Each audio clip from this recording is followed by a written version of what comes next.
Paano ka mag-aaral ng mabuti kung kaliwat kanan ang bayaring iniintindi? Tuloy-tuloy ang pagtaas ng tuition, daming miscellaneous charges. Huwag kang magpahinga! Magtrabaho ka! Ang gusto nyo, libre lahat. Libre na nga tuition, libre pa almusal, libre pa baon, ganon. Anong tingin nyo sa mga tao? Diba? Disney princess? Alam mo, kaya na magtrabaho ng mga yan.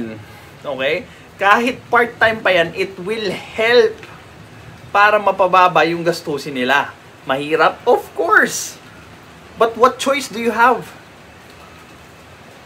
Sige nga, maghihintay ka na kumilos yung iba para sa'yo? Para guminhawa yung buhay mo? Guminhawa yung buhay mo nang hindi ka nahihirapan?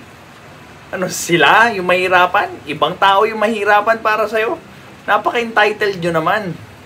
May energy kayo mag-rally, may energy kayo mamundok, pero wala kayong energy maghanap ng trabaho, ng part-time. Swerte nyo! This is Pinoy Extreme.